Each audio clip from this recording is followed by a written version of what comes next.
Yo, Happy Thursday, brother. Welcome to the Rose Garden. How are you? hey, I'm hanging in there. Sister, how you doing? I'm wonderful. These tech delays keep having us back. It's later than we wanted to do, but this is the breaks of having a live show. Yeah, it is, sister. It is. But we only like 10 minutes late. That's the customary grace period we give people in the meeting land. You know what I You mean? think, you think we got some grace? You think because I don't want to hear, we got some real Rose Garden police. They be getting on it too, like No, loud in. shout out to Oso. Shout out to your mom Dukes. Shout out Yep, Meg. to Megs. Yeah, what up, Megs? What's going Yep. on? Yeah, so all our loyal followers and those who don't know me, I'm Sarita. I am one half of this wonderful sibling pair, and I am joined by my remarkably gifted brother Xavier. You all in white. What's going on? Well, I was running. Maybe it's the holy day. No, I ain't gonna say that because I don't want to associate the white color with being holy and the opposite of it of not being. You know what I mean? Right. I don't know Yeah. how I It's got very into the all white today. I was just scrambling on the last minute. You know, taking the shower right before the show, which my apologies. I had to. I was the delay today. You know what no I mean? good. I thought it was me. I thought, look, and then I didn't. It'd be questionable just the people you got in your life sometimes. So I didn't want nobody to take you or nothing. So I had to send my sentinels out to find you, but boy, were you found. So I'm glad that you were found, and I'm glad that you're here. I see you as being very sterile. I was testing in a room the other day, and the youngster I was testing was like, "It's so white in here." And I was like, "It is." I said, "Let's get out of here." And then he's like, "It makes me think of padded walls." And I'm like, "Have you ever been in a room with padded walls?" She's like, "No, but it just makes me think of it." So I was like, "Let's get out of here and go find us some color." I So, feel you on that. I hear him on that one. I was like, "We out of here. We gonna go find us some color. No more, no more, all white rooms." So, I'm happy to see you. I Yeah, also same. I'm policing you today, and I'm checking out that you are not in your medical attire. So that means Well, you are on I the can't way. rock that joint in the shower. So I took it off for the shower and I had time to put it back on. That is I not how. literally got out the shower and put a little bit of moisturizer on the skin because I can't let my insulation go chapped and dry, right? You know what I mean? Then I said, you know what? I ain't got time for the sling right now, so I'm gonna go back and put it on once we get off, and then I don't know clean if up the bathroom after the mess I made. You know what I I don't know if that's oppositionality or obstinance. I gotta check. I'm gonna check in with my nephew to see if you actually. But this is the second time since the surgery, and you really what 2 weeks out that I didn't see that arm out of the I sling. know, I Then, know, then you I try to know. pretend you holding it close to yourself. It will not heal if you do not do what you are told to do. I've been trying to be a good patient now. I've been trying. Yeah. I've been Well, trying to be a good boy and listen, but what the doctor was saying, has the healing been on track? yeah, so far so good. I mean, it's funny because I would expect them to do some sort of imaging to see if you can really see it because that's the true verification of it. But they haven't done that yet. They just been looking at, the mobility and just asking me questions like, have I fallen down or had an impact or anything. So far, no. Today marks the exact 3 weeks. So I got one more week to go in the sling. Then be out of it. And then on the road to rehab. Graduate. Well, it's a important topic that we're discussing about like taking care of yourself. And I had the pleasure of attending a webinar where they were really breaking down statistics about health and health disparities. And one of the biggest health disparities is black male mental health, but also black male physical health. And so they talked about really understanding what are the reasons why black men don't access care. And so they were given these statistics, and the one of the beauties of the researcher who was talking and the presenter who was talking, she was very honest about the fact that these are all anecdotes that researchers suppose, because one of the things that's missing in research is actually Black male's voice. Like, it's not Hmm. like they're going out on the street and saying, hey, why aren't you going to the doctor today? And that these are a lot of anecdotes that one could be not necessarily accurate depiction of what it is, but they do know by the numbers that, you know, more Black males come to seek treatment after an advanced course Hmm. of an illness. And they do also know by the number that even though some people have been diagnosed, that they don't follow up with treatment. But again, the reasons, which, you know, I won't perpetuate the reasons, because my it gave me some pause when I heard them, because I'm like, you know, if we believe some of these things on this list, then we believe that there's an impairment in judgment for Black, you know, Yeah.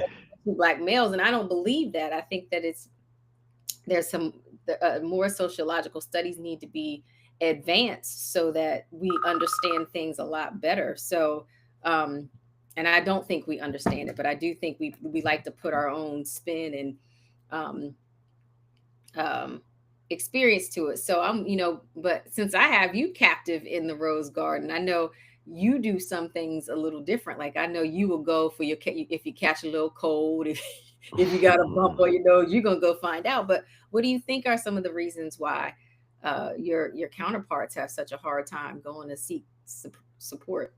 Yeah, I think it's loaded, right? Because one is aspect of trust that the institutions of medicine are really looking out for the best interest of the people, our people. You know what I mean? So there's a history of distrust there, right? And Mm-hmm. also poor service, different service. It's not equal service, so you kind of like do better. You're not going and dealing with these home remedies like our grandmother was giving us and all that, right? You know what I mean? Mm-hmm. But also, I think there's culturally, we have more like a holistic healing background anyway. Like going back to the home remedies and all of that. Like we rely on it on a different system and uh not always on the scientific shit. And then the last part is it's the tough guy personas that we be putting on, like we don't need that and all that stuff. And sometimes ignorance is bliss. People, when you start finding out something wrong with you, you get a rapid decline. You know what I mean? You rather not know, right? Because Right. But you we don't would get want to that correct that, degradation. right? We want to Yeah, correct, yeah, because we know the yeah. science says that the earlier the intervention, the better. And I think that Yes. you do bring up some points about like holistic medicine, and certainly for us, we were treated by we were raised by grandparents, so we were exposed to that. But I can't say that everybody was exposed to that level of what is it called, herbal medicines like we were. I remember that when we got the chicken pox, remember, she made it look like she made something from Crisco, but I don't think it was just Yeah, Crisco. that's right. That's what it was. Crisco Yeah, was the it was was the the base. yeah, the main ingredient. There was Yeah, some stuff all in that, and then I didn't itch yeah. no more. That's all I remember. That taste. So Yeah, Crisco was a remedy for a lot of things. I'm playing with you, but yeah, you're right. I mean, honestly, for me, the way I think of it is like insurance is a racket, right? So there's two type of main insurance we pay is the medical insurance and then like car insurance and homeowners insurance and stuff. everybody's showing some racket, brother. I think so. You know why? Because like, let's say, you paying a perpetual subscription to the privilege of it having access to medical care or access to operating a vehicle, whatever. But the probability of things happening is so slim, right? And then the insurance got the nerve to ask you to co-pay and deductible after you done paid for, let's just say for the average person that is required to have medical insurance, they may not even be going to annual checkup appointments and all that. So let's just say they might go to something every 5 years, an event might happen.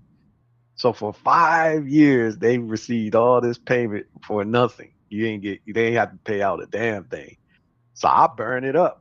You know what I mean? I'm like, yeah, I do the annual checkup, 4-panel scan, dental, vision, everything. Put me on a 6 month check in for the dental, whatever it is. I burn it up because I'm like, I'm gonna use it because I'm paying for it. You know what I mean? Well, I think that's one good philosophy, but think about what and that's that you sound a lot like your brother-in-law because that literally is the spirit by which he approaches it. I think the other thing is, there was early, death in his family. So Hmm. people didn't live a lot of long, and his father passed at a younger age. And so that really kind of triggered, I think, in him this responsibility, this feeling to go get checked when you have medical ailments. Now, if we believe that it's all about, insurance being a racket and, using it when we need, well, let's think about the people who don't have insurance. That itself Hmm. may be a deterrent because the cost of healthcare is so high. And I also Yeah, think we need to have an honest conversation about how, like, medicine is not an exact science. Now, your mom that's and I true too. conversation recently because she is very much anti-traditional medicine. I mean, she's going to go to her herbalist before she goes to any kind of modern treatment. But what I tried to remind her was that I think you can do both. I think we can do herbalist in our herbal, non-traditional medicines, and also have, a good relationship with your treatment provider. And we don't need to feel like we don't have say in these relationships. Like, if you don't like a treatment provider, go find another one. Like, Yeah, it's that's so true. find persons that will listen to you and work with you. Like, you're not stuck in that. You really are your own best advocate. And I make it akin to, like, healthcare is as important as food. So you're not going to eat slop every day, right? You're going to go and find some food. I mean, that is good to you, not just, Yeah, yeah, that's true. but you're going Well, to go to a treatment provider that, isn't touching you, doesn't have a bedside manner, isn't answering your question. Like, that doesn't make sense to me. I Um, think you always should get like multiple perspectives when it's something as serious as your medical thing, right? Because let's just say, for instance, just like we know, like, and there's levels to things in terms of proficiency inside of a profession. right. So you could be getting a person that failed their way, they just barely passed their way through school, whatever. You know what I'm saying? They had to cheat, somebody helped them, whatever, and they don't even really like it. That's why I Right. always when I see, a medical professional, especially if it's gonna be something that, maybe, it's serious, then I always ask them, why are you doing this? Like, why are you in this industry? Why did you choose this What field or brought you whatever? here? Yeah. Yeah, I want to hear that they got the love for it, and but you can always tell. I think, when you dealing with someone that's a good medical professional, they they show you in the way that they conduct their practice, how they perform, their level of proficiency. Like you said, the dismissive, just checking the box so they can bill type of thing. Like, they ain't even looking at what's going on. You can't even really get a straight answer and all that. Versus, like, I went to this eye doctor. He's a good one. He's really good. His name is Mhm, Dr. Alibi. He's from Kenya, mhm, Africa, right? mhm. And that dude, he be seeing he's an optometrist, but to get on his calendar, he's booked up for a year. I had to wait a whole year to see this Wow. dude, right? And then when I go see the dude, I told him that I had a cataract removed from my eye and all that stuff. And when I did that, when they took out the lens in both eyes, they were like, well, we gonna basically, your natural vision was the left eye is nearsighted and the right eye is farsighted. Mhm. But they suggested that I put these lenses in that make both of the eyes be farsighted, so you can see distance and not up close. And and I was telling him that the right eye definitely improved. It's a lot stronger, but the left eye be struggling because naturally it was nearsighted, right? So upon him hearing it, he goes, that's interesting, because I think what was happening before was because your natural vision, the left eye was nearsighted. It didn't, the brain switched it off when it was looking at the distance. So the optical nerve was only using your right eye. Now they contend with each other. And when he said that, I was like, he is absolutely right. Because I Mhm. see when that happens, like I could be doing something and like I'm Mhm. seeing everything clear, and then all of a sudden for like a split second it's like fuzzy, and then Mhm. it goes back to clear, and I'm like, why the hell is that happening? But Right. that's because the brain is now um Compensating. resetting. Yeah. Yeah. And so like really I got like this double vision effect that's happening in there. And that dude picked up on it. Whereas like the doctor that did the cataracts thing, he didn't he advised me to do this. He was like, I wish you had talked to me before. And I was like, man, you was booked up for a year, man. You know what I'm saying? Right. Right. You know what I mean? But you get most doctors that I think are really good, they have that thing, like the inquisitive piece. They asking probing questions, they looking beyond, they can explain the things to you in details, and that demonstrates the expert level. Those people who are dismissive to you, that's a red flag. But Yeah. even when you have a good one, I still think like if it's something, like surgery related or, something major, you still should get like three, 2 to 3 different perspectives, because I think, and you should tell them that you're doing that. Like, hey, I'm meeting with Dr. James, and I'm meeting with Dr. Jones, and Hmm. Dr. Jones says this, and Dr. James can either validate that or say, oh, I see what Dr. Jones is saying, but I Let think me look it's yeah, further. yeah, yeah. I Well, think what I'm seeing is something different. that level of collaboration, I think, is something that we don't in an ego experience as professionals. I can tell you, so some of this is great dialogue even for me because I'm a treatment Hmm. provider, and I will say I love to collaborate because you don't know it all. uh, Exactly.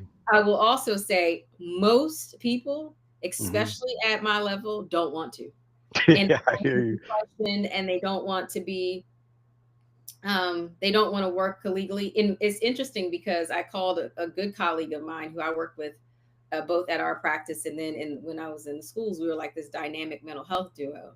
And I called her because I said, we've never been able to duplicate our show again. Now, by training, she's a social worker, and by training, I'm a psychologist. And I always Right. tell people I moonlight as a social worker because the framework that they come from, they ask different questions, and so it definitely builds your understanding of the whole person differently. And what she said was, well, we were different, we were an anomaly, and we did it because purposefully we wanted to work collaboratively to support the people that we work for.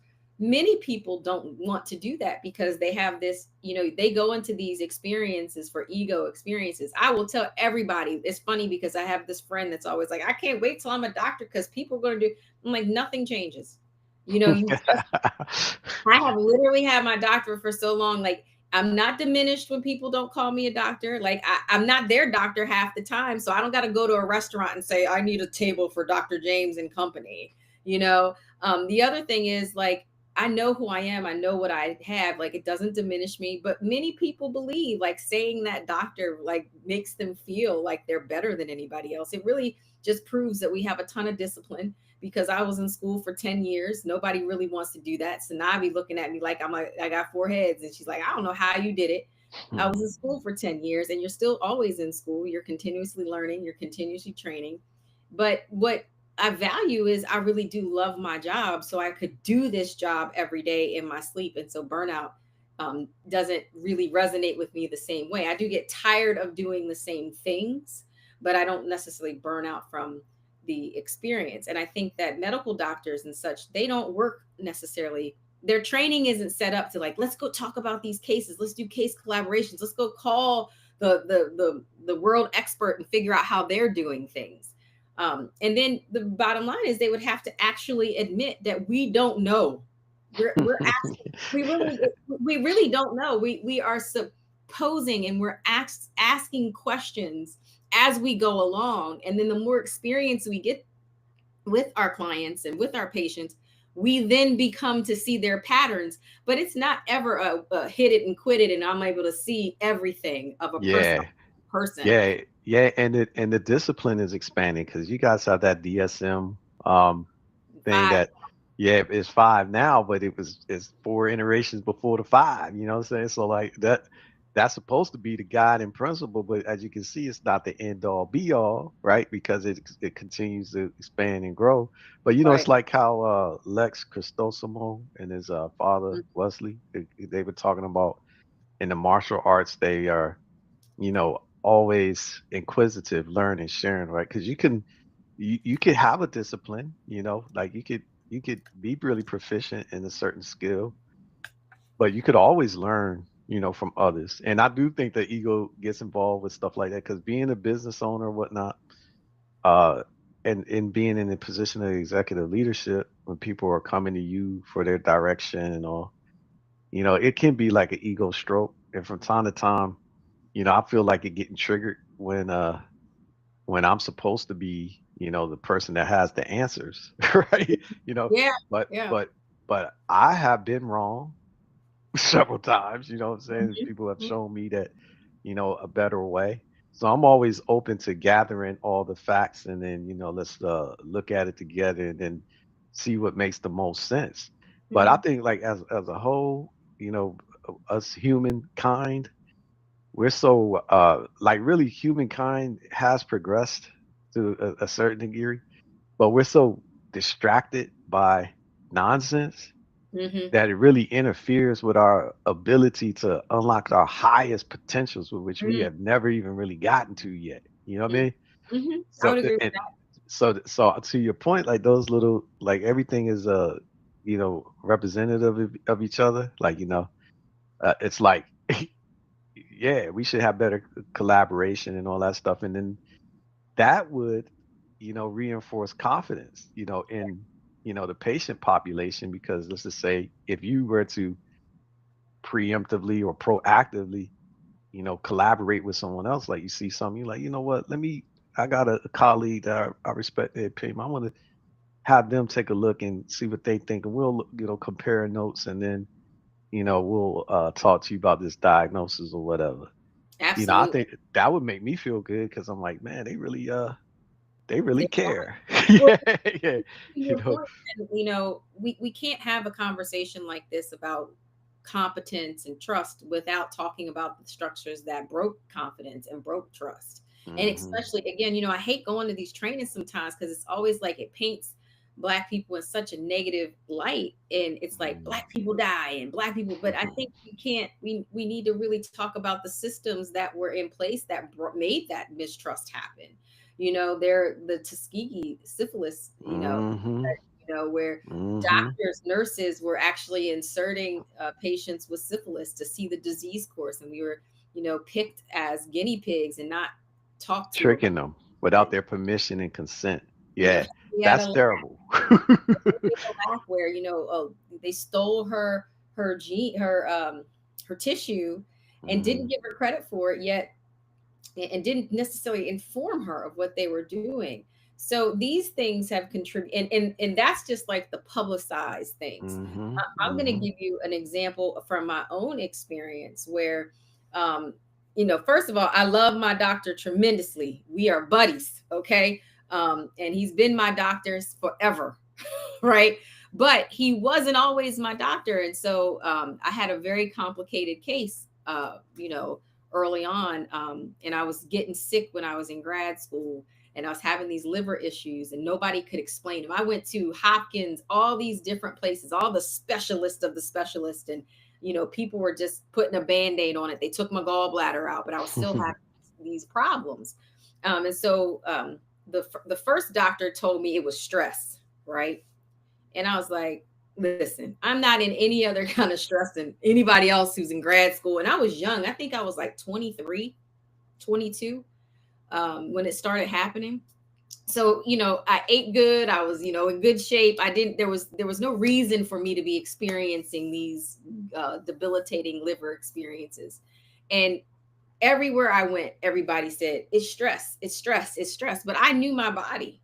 I said, this ain't just like, I know what stress feels like. I want to sleep, I want to eat, I want to do this, but Mhm. I don't want to like, go to the hospital so you can give me pain relief. Like that was how bad it was. And so I kept changing doctors. Like literally, I would walk out, when they would, when a doctor wouldn't get the history of it or not asked the same question, you know, I would leave and say, you ain't the right person for me.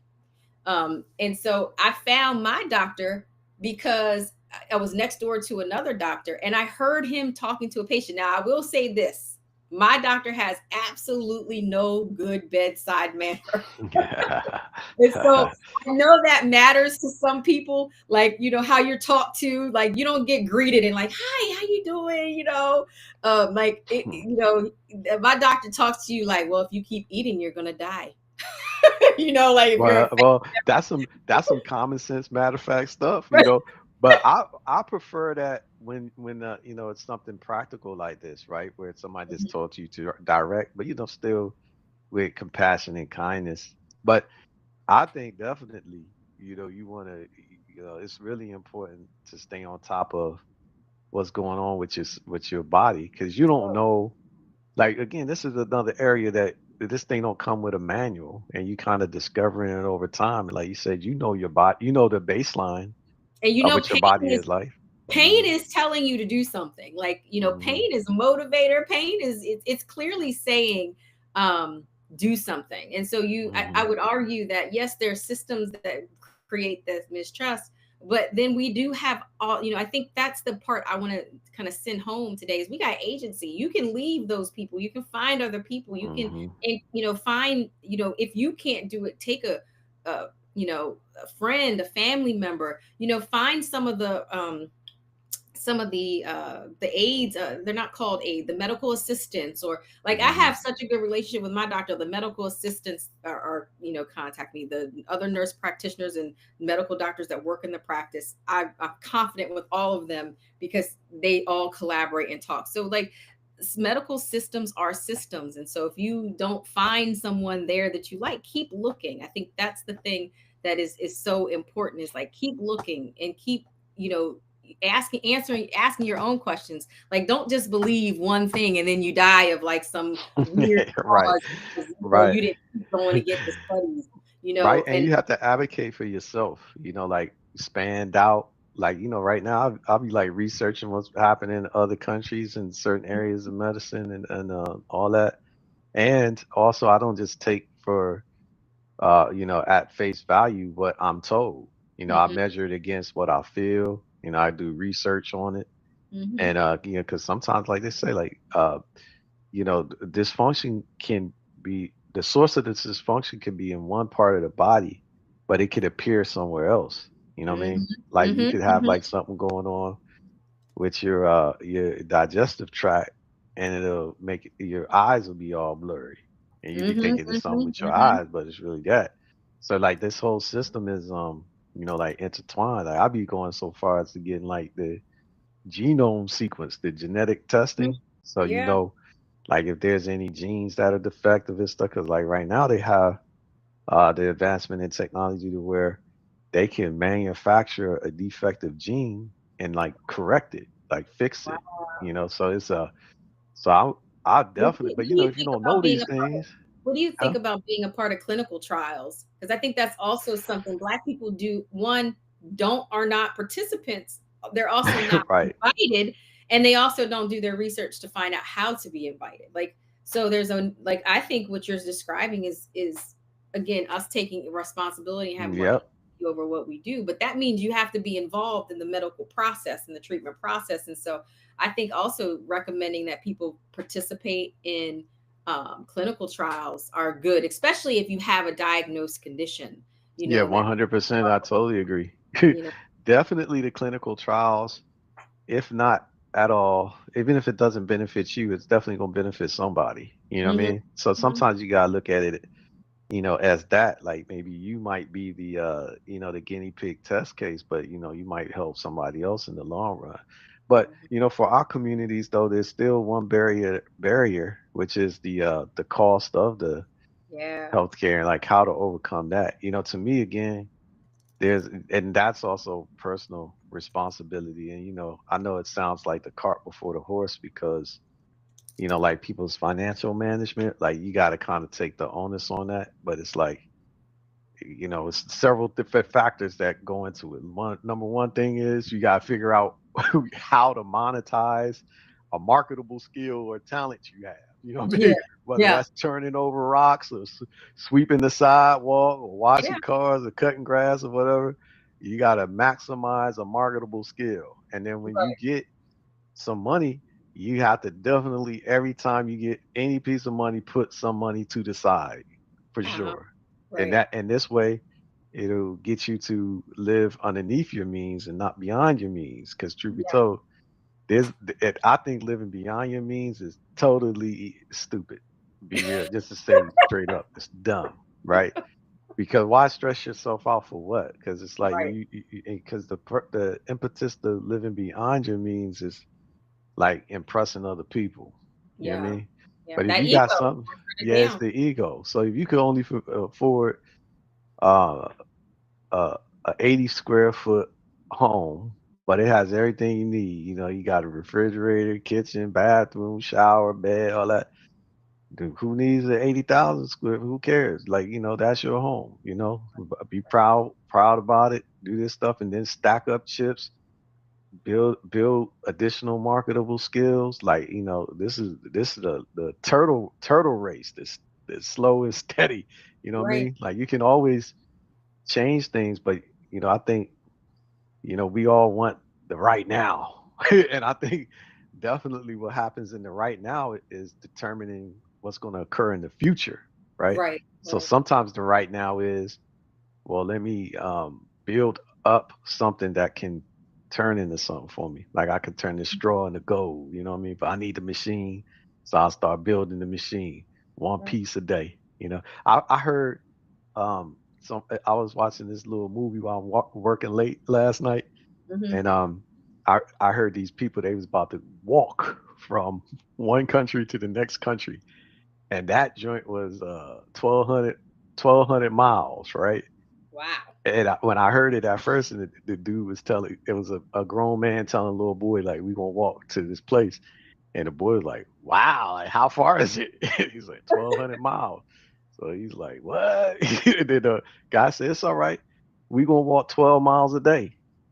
And I was like, that's interesting because breaking it down to 12 miles a day make it totally doable because Yeah. anybody could do that, right? Yeah.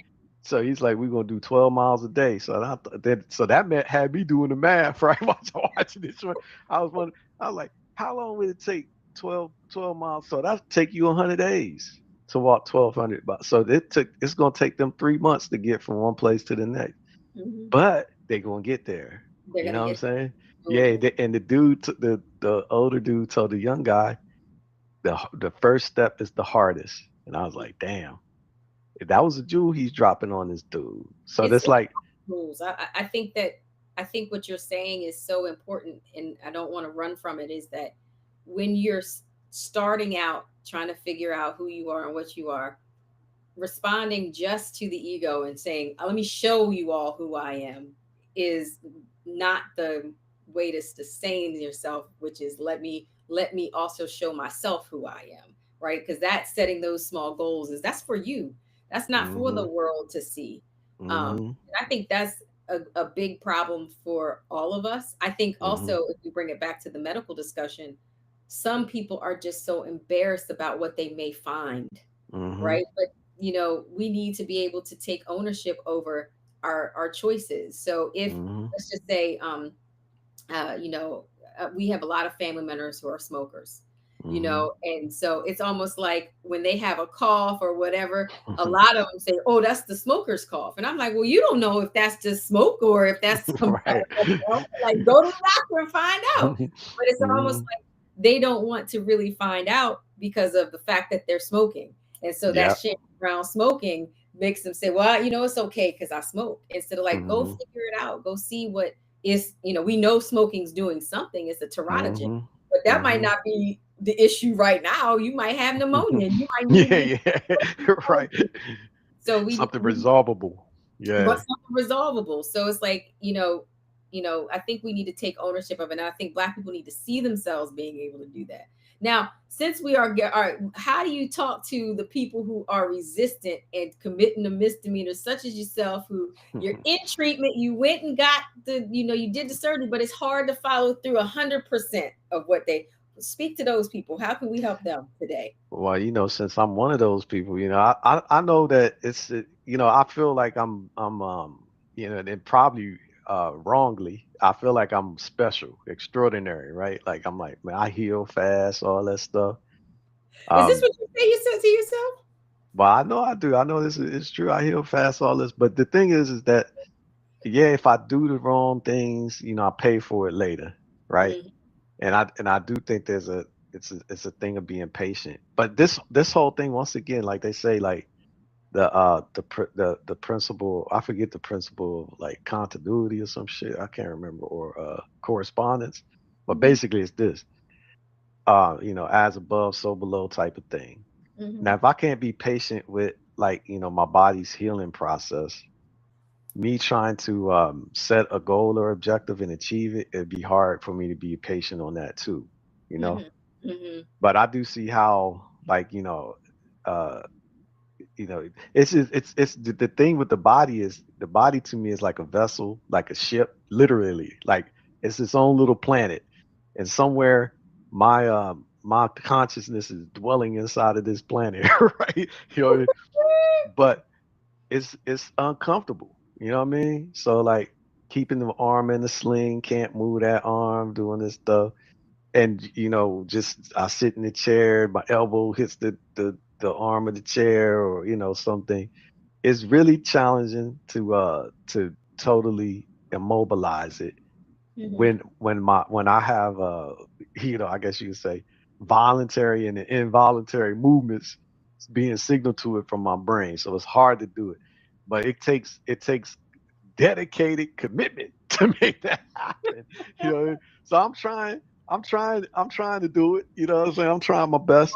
And I I'm, think for the most part, like 85% of the time, see, this is where I think like as a humankind, we have to give ourselves some grace, because I feel like most of the time I'm doing it.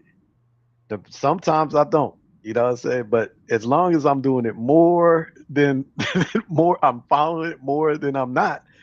I think that's okay. You know what I mean? that's one of those examples where when we talked about last week, we do a lot to forgive ourselves. Yeah, So that's right. cognitively, you're making room to forgive yourself. The other thing is, because I like to define things as they're presented to me, this idea of being an extraordinary person is an actual thinking area. It's grandiosity. And, True. again, that's an ego aspect of your ego that, you may need to turn down because you are but a mere mortal. And the reality is, remember I broke my leg? And I had some of those same challenges where, I'm doing it more. It took one whole year to heal that. A year, Right.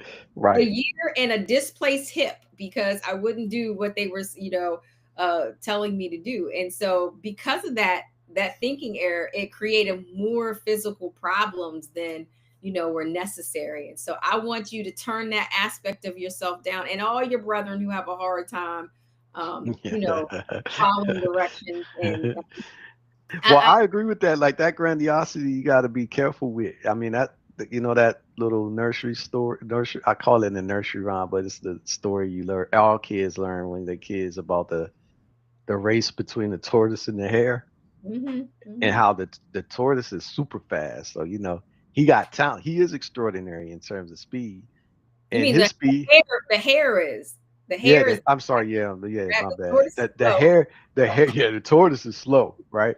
Right. So compared to the hare, there's no comparison. So like definitely, if you say the tortoise is ordinary, then the hare is definitely extraordinary when it comes to speed. Right. But Right. he's so confident in in that difference. He's doing reckless things. I'm running a race, but I'm gonna go eat. You know, go take a break and have lunch, because this dude ain't no way he gonna catch up. Right. But Right. this dude's steady on the race. He never stops, right? Right. And he ended up beating the hare because of that.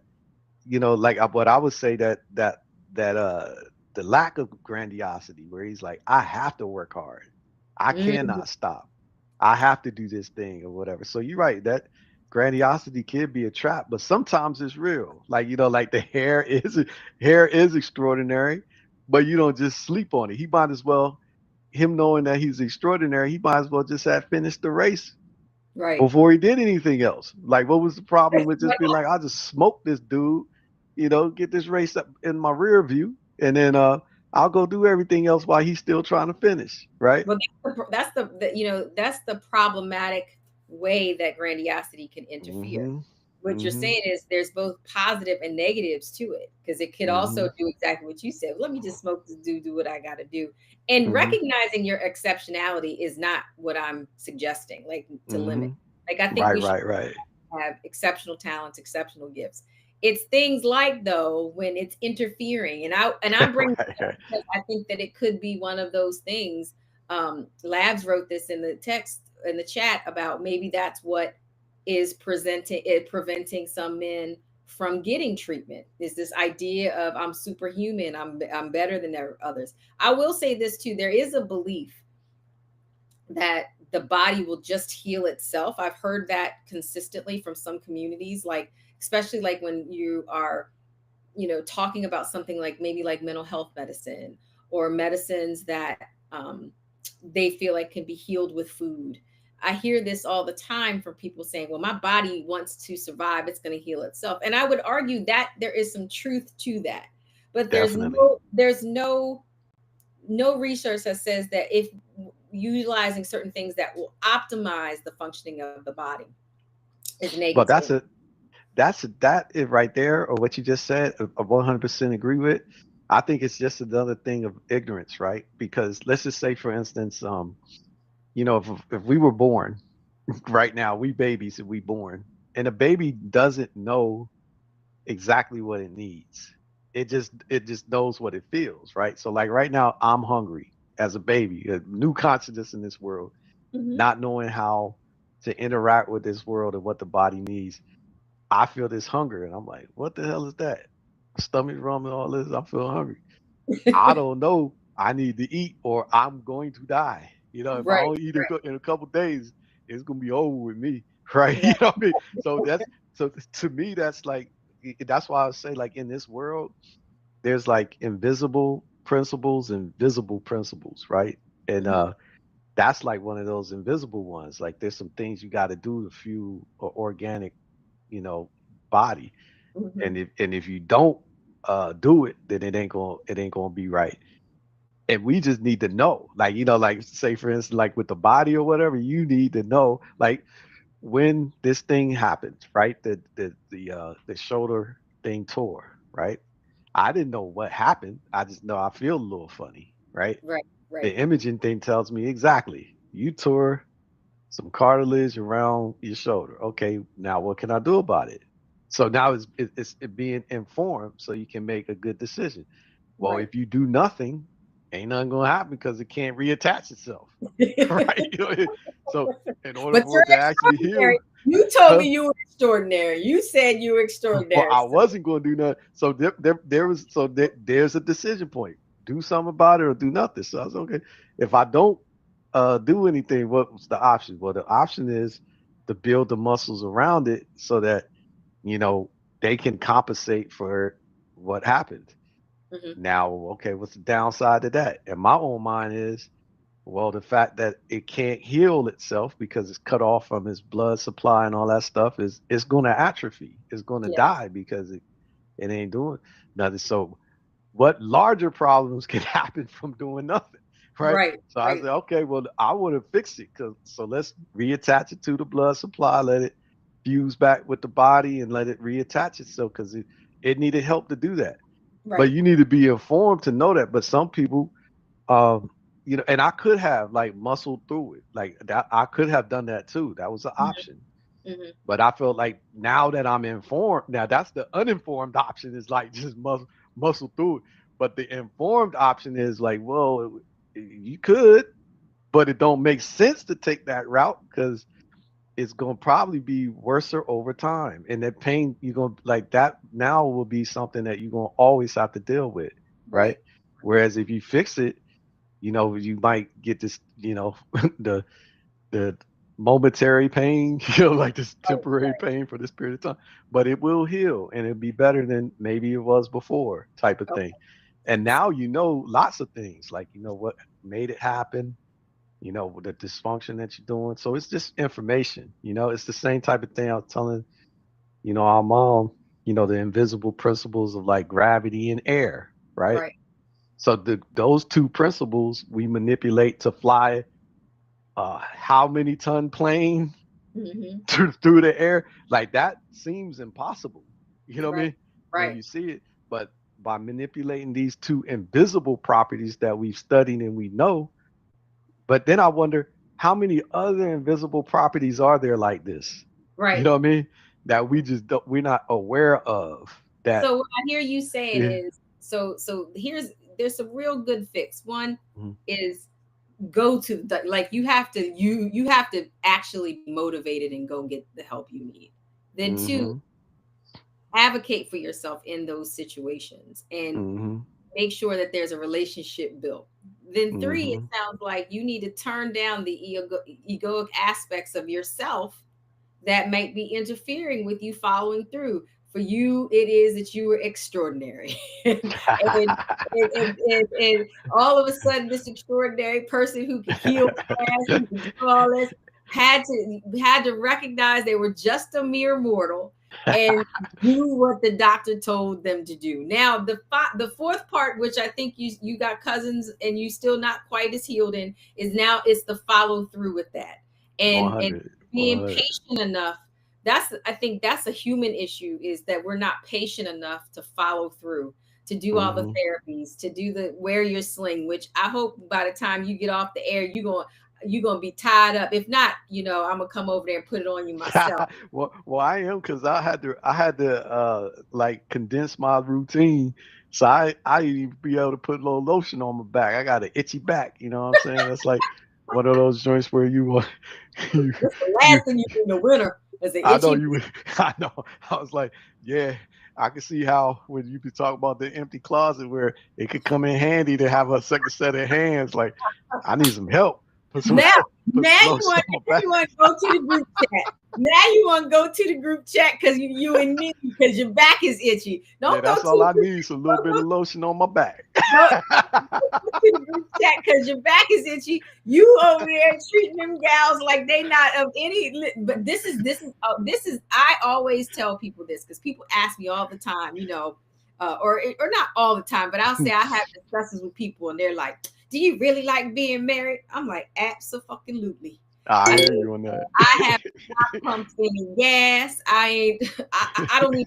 I have not performed menial tasks that, yes, I could do. Right, like there are things I could certainly do. I don't want to. I I hear don't you on that. want to do it. And because I got me a man, that's what he do. I don't. That's I don't. right. I That's don't have to right. think about it. I can't remember the last time I listen. I think I almost ran out of gas one time because but I made it home. But the light came on, and I was like, "What the hell is that light?" I didn't even know what the light was until I got home, and I was like, "Oh, that was the gas light."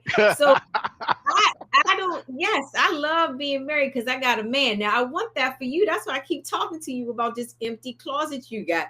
There are so many well, benefits. well, you know what I think is this, right?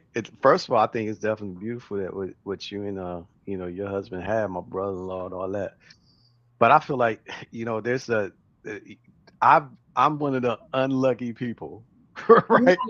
That haven't been able to um connect genuinely with a person that has the singular most important quality, which is commitment to being connected with me in that way. You know, because I But do you, think that like, all right, put it this way.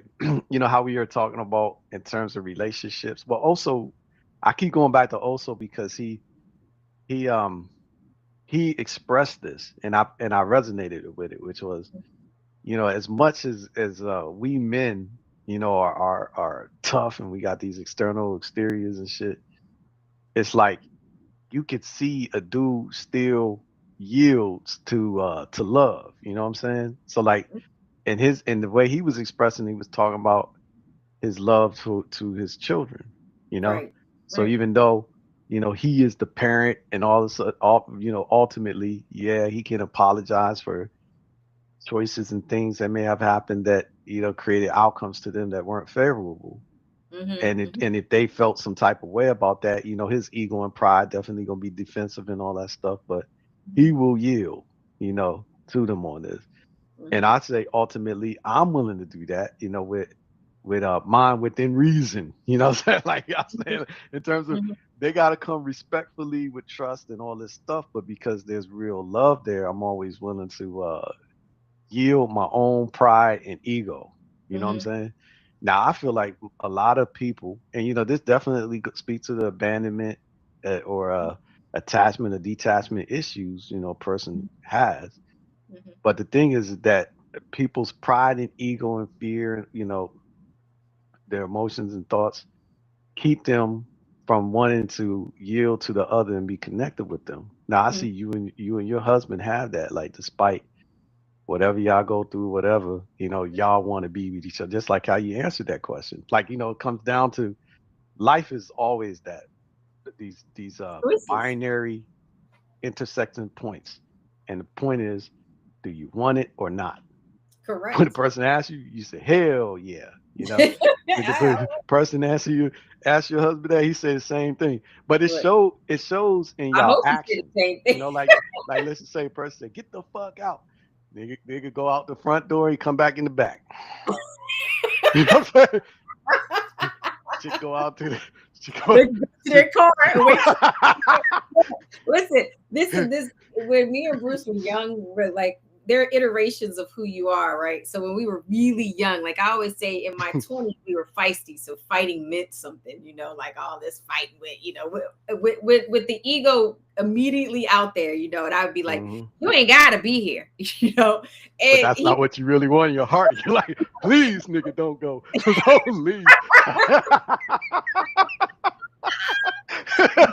I would say now I never say that. I always say like my go to now is just like please leave me alone. I don't want to fight about this or something like that. So it's interesting the iterations that you go through because I recognize that words do have power, and the more you say things too in a relationship, the more a person believes, even if it's something like like I said, you when you're young, you're modeling the things that you see on TV or relationships that you saw, which I wouldn't say there was like one healthy relationship where I was like, oh, that's the way to be in a marriage. So you learn with your partner. But I used that was my go-to. You ain't gotta be here. You ain't gotta be.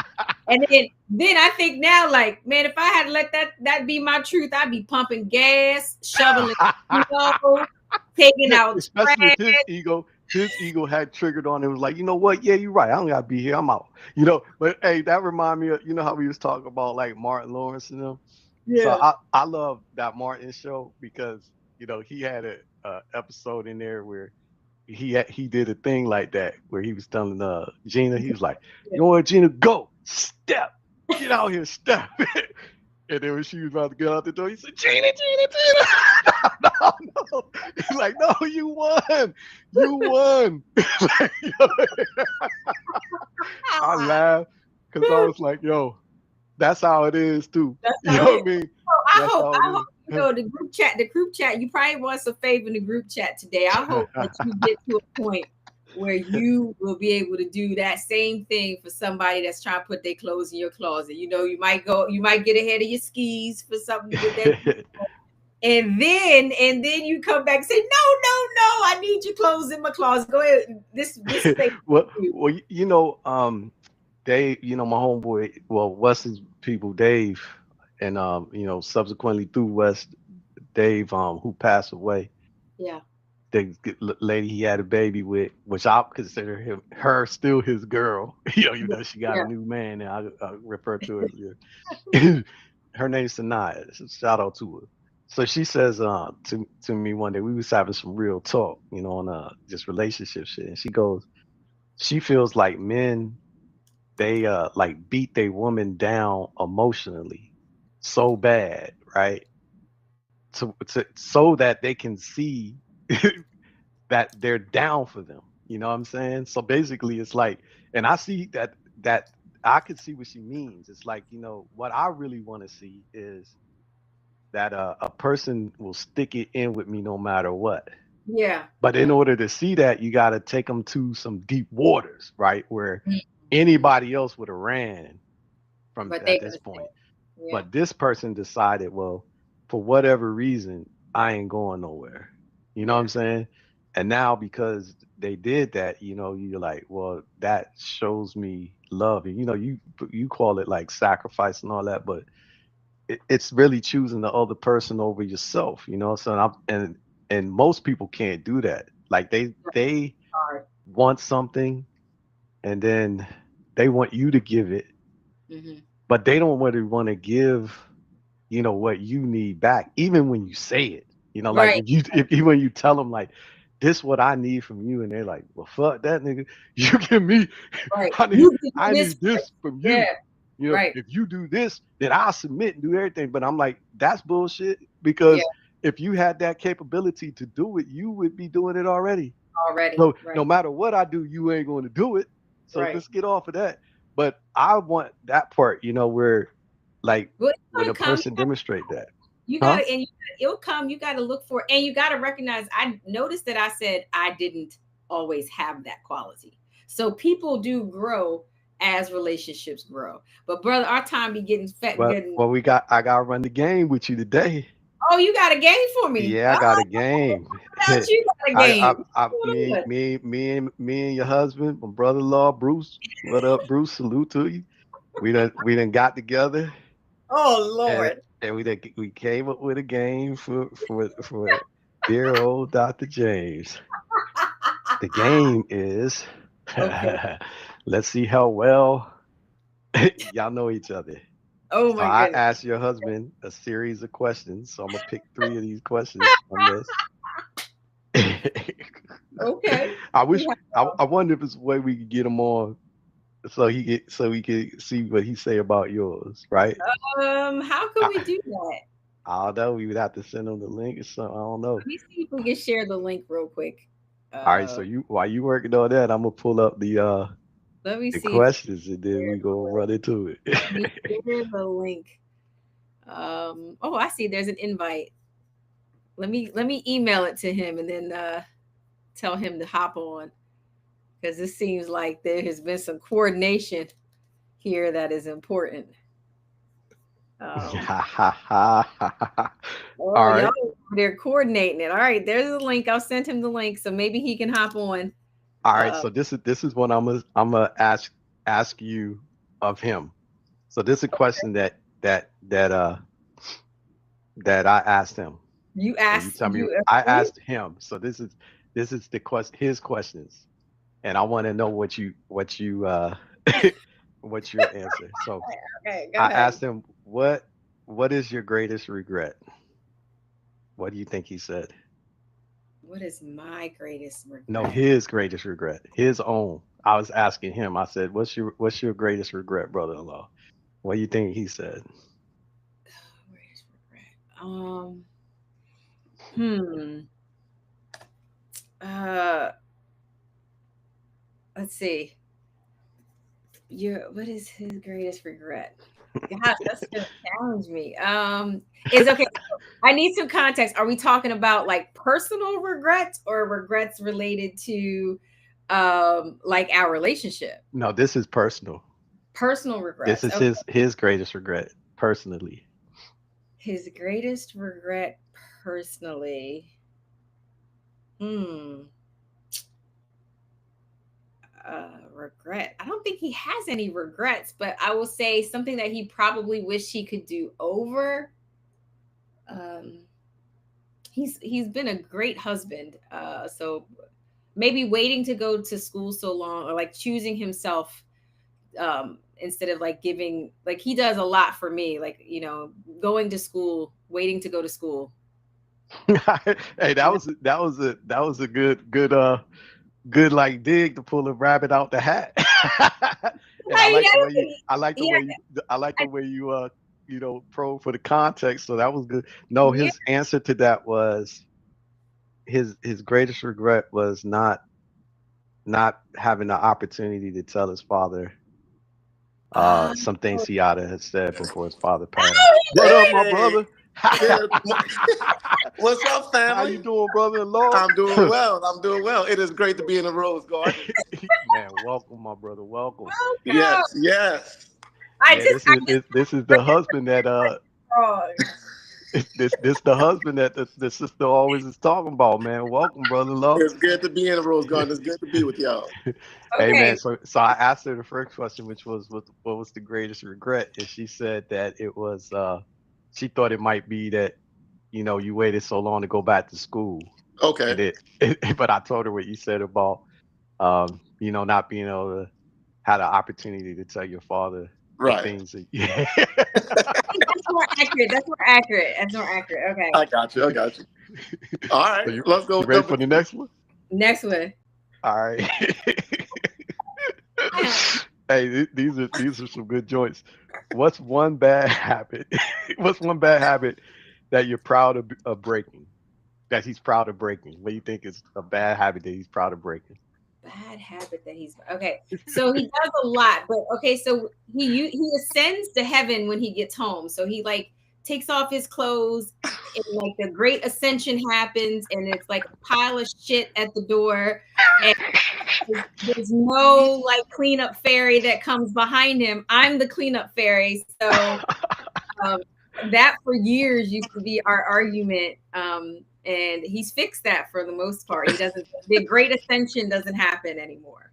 Oh yeah. Okay. So is that final answer? That's Is that my the final? answer. Yeah. You might need to phone a friend, but let's go ahead. What's his answer? What was his answer? You want to tell her, brother? No, you got it. Go ahead. All right. His answer on this was that he broke the habit of being stubborn and then shutting down during disagreements. Okay, he's still working on that. Hey, brother-in-law, I always tell him I'm still under construction. We still working on that. We some evolving processes. He's That's evolving right.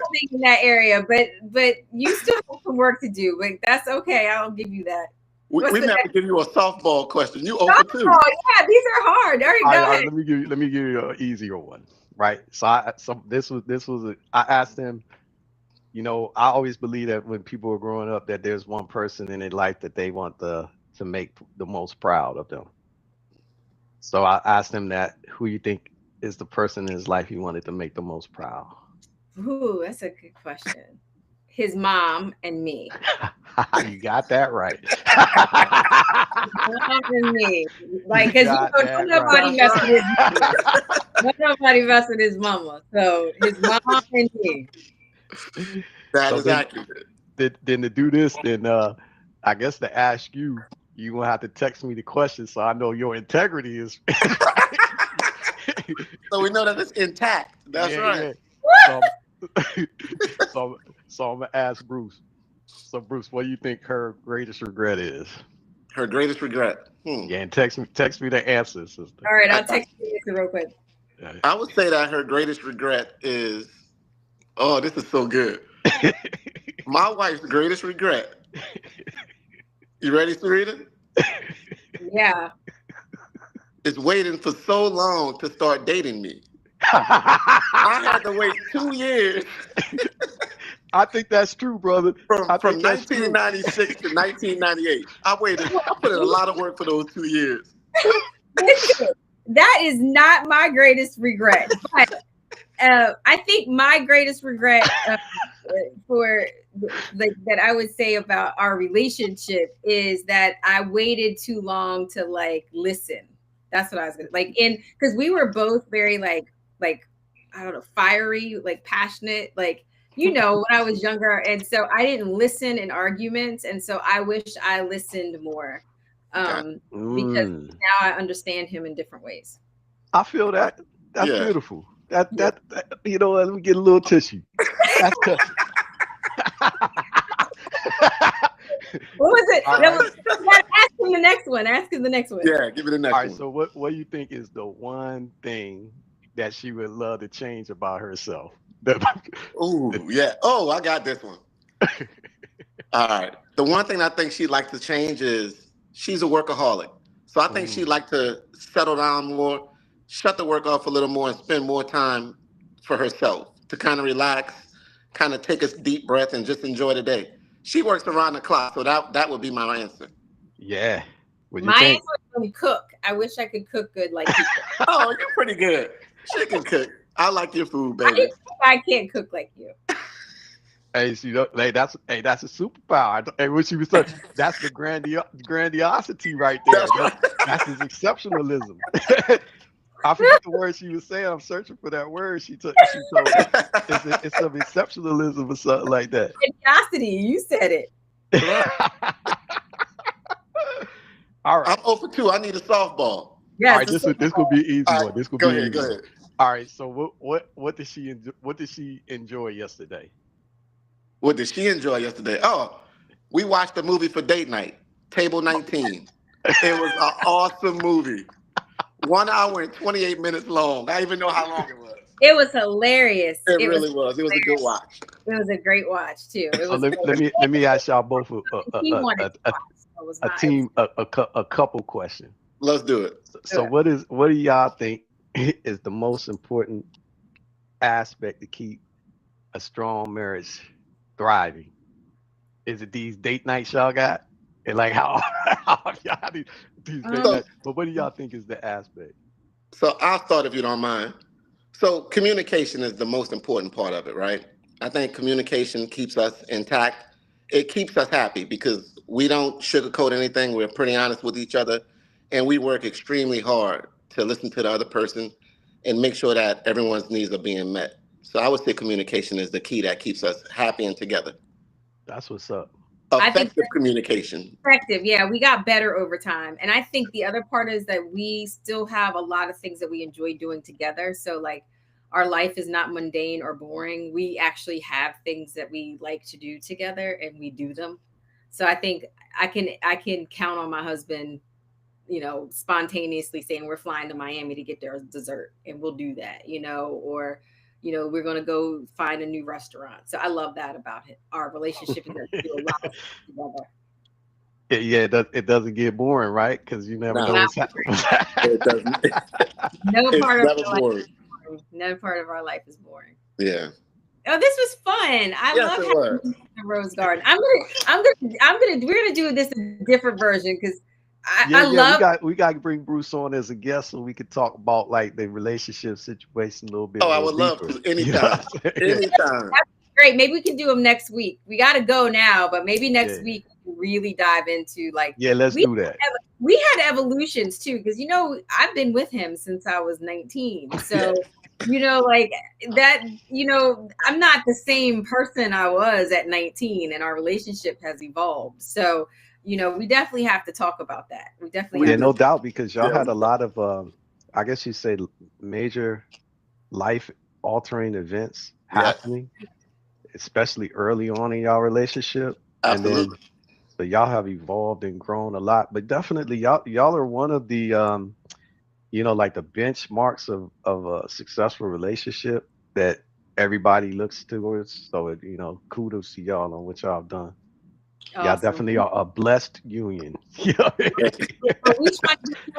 to get your closet filled too, brother. That's right. You know, I love you being in the Rose Garden, brother. I always love hanging out with you in the Rose Garden. And to everybody that joined us today, this was so fun and unexpected for me. So it was, you know, you put me in the spot. I love it. I love when you be trying to, you know, I'm gonna do it better next time. My game's good. Y'all ain't do too bad, and y'all hit on some good solid stuff. Like everything y'all said wasn't surface; it was deep. You know what I mean? Right. And it probably is on the list, even if it wasn't the top. That's right. All right, I love y'all both. Thank y'all so much. Bye.